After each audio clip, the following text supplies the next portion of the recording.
Hi everybody, Danna Cruzan, the Wolf Woman Entrepreneur, and I'm here to read the second part of the preface of The Wolf Mentality. I think these are important to keep these two stories separate because they kind of set up the book.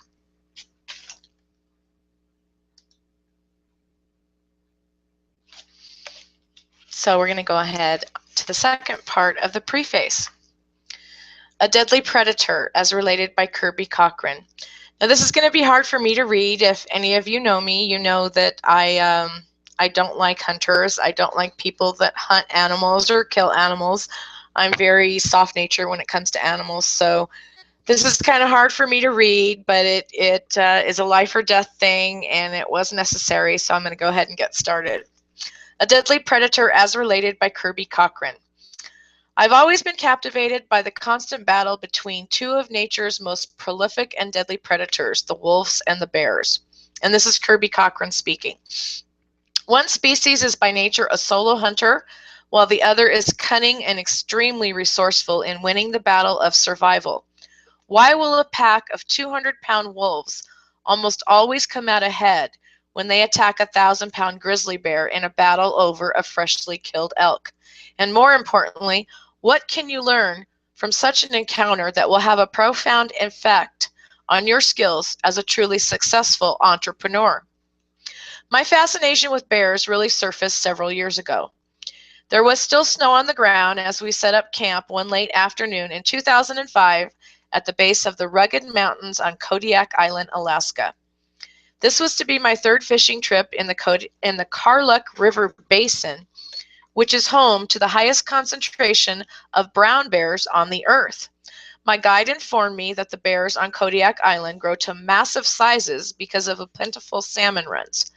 Little did I know I was scheduled to become the appetizer on the bears menu. We had been out for 3 days when we set up what is known as a spike camp. A spike camp is a very temporary camp. They have the minimum supplies and are generally moving day to day. More than a little wary, I asked my guide if he ever had a problem with bears coming into a spike camp. He responded that his company had been guiding in the Karluk River Basin since 1966 and had never had a bear come into camp. In fact, he said that they had never had any problems with bears at all. That track record was about to be abolished. We made camp by a small creek that fed into the Karluk River. After dinner, the guide took the foil packaging from our food and put it under a log about 50 yards away from where we would be sleeping.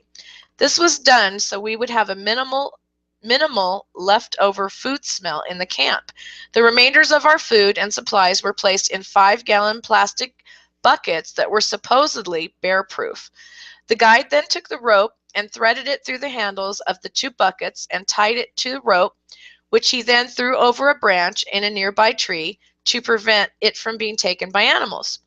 With the help of my guide, I strung a rope from tree to tree and hung a rain fly over the rope and staked it down at the corners.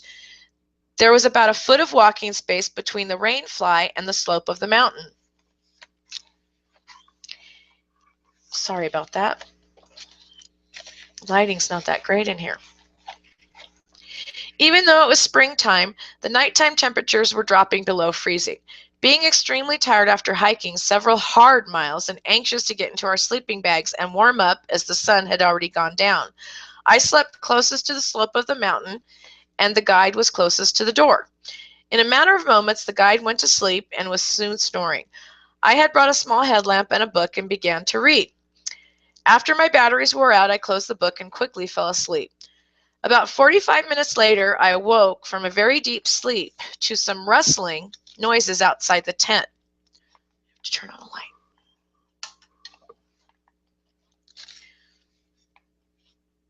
I lay in my sleeping bag trying to make sense of what had awoken me. Meanwhile, my guide continued to sleep. What I had heard sounded like tinfoil and branches being moved. Not knowing for sure what it was, I didn't move. It was almost completely dark, but the rustling noise continued and then abruptly stopped. Turning over in my sleeping bag, I heard what sounded like pads of feet walk right by my head. We had left our cup and spoons out on a log where we sat only about an hour before. I could hear what sounded like a spoon being licked. Then I heard some banging. I was thinking, this has to be a bear. My guide had continued to snore as the ruckus outside continued to grow louder and louder. More than a little concerned, I took my left arm out of my sleeping bag and nudged my guide, but he didn't immediately open his eyes. I continued to nudge him until he woke up and asked what I wanted. I said, "There's something outside." He lifted his head only an inch or two, then listened to the noise and responded, "It's only a fox. Go to sleep." He immediately went back to sleep and began snoring again. Now fully awake, I lay there. To my surprise, the noise stopped, and whatever creature I had heard now seemed to have gone away. Approximately 5 minutes passed, and then the creature was back. I heard what sounded like the buckets in the tree hitting the ground, and then a grunting and snarling as the buckets that had been in the tree were now tossed around and banged by a very frustrated animal, unsuccessfully trying to open the buckets. The animal could smell the food, and it appeared to be very upset that it wasn't able to get into the contents of the buckets. The commotion continued with banging and tossing as the noise got closer and closer to our rainfly. I couldn't believe it. My guide was still sleeping through this unbelievable racket. Finally, I took my arm out of my sleeping bag and hit my guide. He awoke mumbling, trying to make sense out of being woken again as I continued to shake him. And he became somewhat conscious. I whispered, "There is something out there, and it's not a fox." The noise was now immediately next to our tent, and whatever it was sounded like it was heading directly toward us. The guide took his right arm out of his sleeping bag and lifted it across his body and lifted the rainfly. I was sitting up at this point and could see the silhouette of the guide's movements. As he lifted the rainfly, he turned his head to his left and looked out. What he saw caused him to sit up as fast as any human could move. His face was right next to mine. His eyes were wide open and looked like he had seen a ghost. He said in a whisper, "There is a bear out there, and he's coming in the tent. Grab your rifle and chamber a shell as I unzip the tent, then start blasting." When in bear country, you always carry protection, and that is what we did. I slept with my .338 Winchester immediately next to me with 3 shells in the magazine and nothing in the chamber to prevent an accidental discharge. My rifle was zeroed in and sighted for shooting out to 400 yards. My scope caps were still on. As he unzipped the rainfly, time slowed down to slow motion. I couldn't believe what I saw. An enormous silhouette of a Kodiak brown bear headed into our tent. I have to say that a rushing brown bear headed straight for you is definitely surreal. Chambering a shell and holding the rifle upwards toward an oncoming angry bear felt like I was in a dream. I could only hold the gun tilted from my hip as I was still in my sleeping bag sitting up. I pointed my rifle in the general direction of the silhouetted bear. My actions seemed as normal and routine as a musician that had practiced and played the same song again and again. I pulled the trigger. Since it was dark, the fire of the exploding gunpowder came at least a foot out of the end of the barrel. I immediately heard a thump and report of an echo bullet hitting something. Time seemed as if it was holding still. I could smell the burned sulfur from the gunpowder. Without thinking, as soon as I fired the first shell, I was ejecting the spent bullet and moving the bolt back and forth, chambering another bullet. The bear went from standing in the door of our tent to standing broadside and having his 4 feet on the ground. Again, I pulled the trigger. The flash of the gunpowder, the report of the bullet hitting its target, the smelt of the burnt gunpowder. I felt like I was watching a slow-motion movie. The process repeated itself as I put another bullet in the chamber and fired the 3rd shot. My 3rd shot went wide of the bear. As all this was happening, I kept thinking, this had to be what soldiers experienced in a firefight at night, with the flashing of gunpowder exploding, the sounds, the smells. I heard another shot being fired. My guide finally had gotten his rifle out and fired. His shot went wide of the bear. Quiet ensued. We sat there as time moved from slow motion to being in the present. As we sat up while still in our sleeping bags, my guide whispered, "Did you hit him?" Although it was dark, I could see exactly where I had hit him. I knew the sound of the report of a bullet hitting the flesh of an animal. Yes, I hit him. Approximately 5 minutes passed as we waited to see if the bear was going to attack again. When it didn't, we quietly got our pants on and stuck our feet into our boots. We didn't take the time to lace the boots as we were preparing for the charging wounded bear. I was now very sorry for running the batteries out of my own flashlight. My guide had a small pen light, nothing larger. The guide's pen light illumination was very dim. We crept out of the tent, hunched low, and crouched down step by step. We were trying to be ready for the attack of a wounded and angry bear. The guide asked me if I saw where the bear had gone. I told him that I thought I saw the bear roll off the edge of the bank and down into the stream below. We slowly shuffled to the edge of the stream while fully expecting the charging of bear to come out of the dark running water. When we got to the stream and shined the penlight down into the moving current, we were surprised that the bear was not there. We went back to our tent and got in our sleeping bags. We didn't talk much except the guide again says, "Are you sure you hit him?" I assured him that I had. We stayed awake for the next couple of hours and took turns being on guard for the remainder of the night. At first light, we were up, dressed and armed and ready to track the wounded bear. We were camped in the alder bushes, which was very thick and tangled. The leaves on the alders were not ours yet.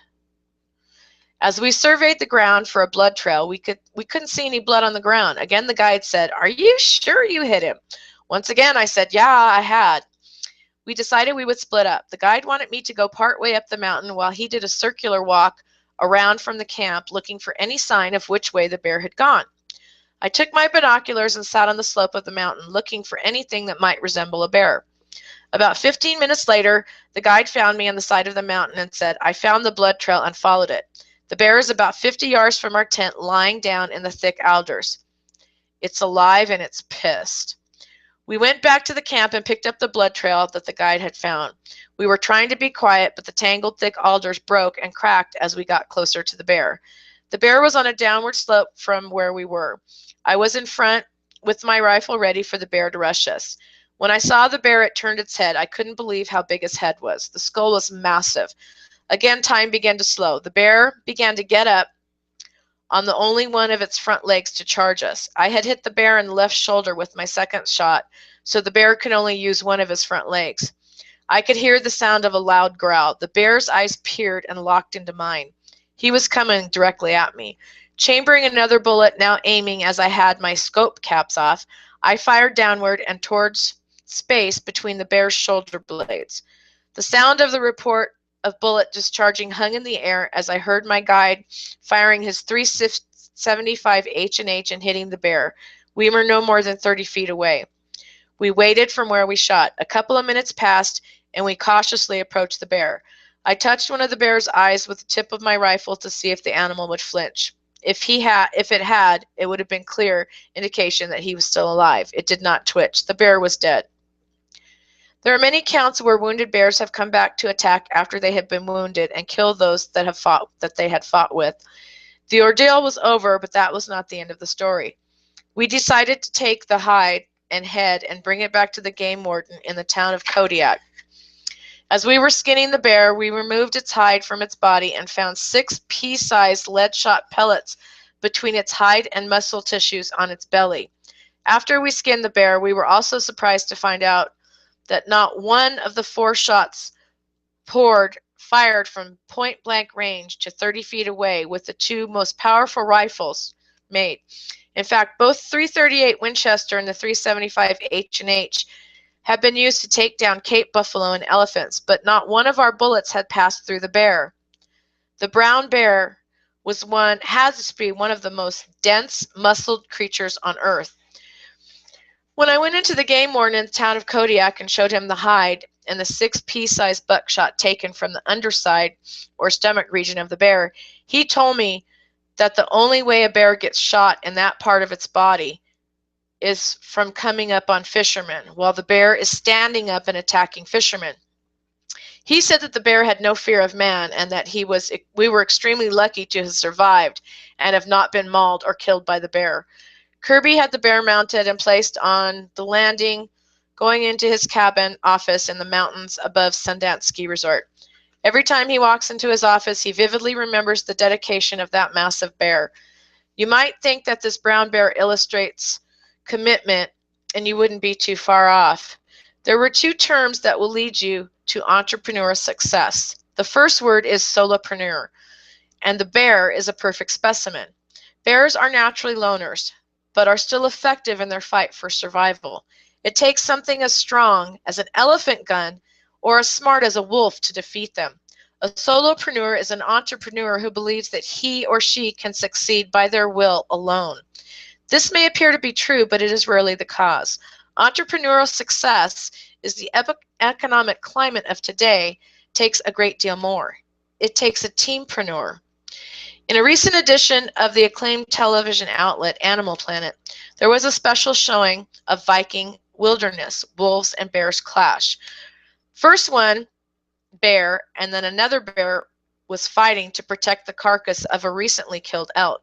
Each bear acted and fought independently, while the wolves quickly worked as a team in first distracting one bear and then the other, finally stealing the elk carcass right out of its mouth of a 1,000-pound brown bear. The wolf mentality is built on the principle of being a teampreneur. A few words from the authors. Most people start their entrepreneurial journey as what we would like to call solopreneurs. Unfortunately, most of these beginning entrepreneurs never succeed in achieving the success of the effective teampreneur. We wrote this book with the express intent of providing a path to true entrepreneurial success. When you achieve this objective, you will truly be able to grab the golden ring. It is our personal goal that when you finish this book, you will understand and incorporate the wolf mentality into your entrepreneurial and business decisions. When it comes down to the final straw, teampreneurs always defeat solopreneurs. Wolves always conquer bears. I'll see you in the next video.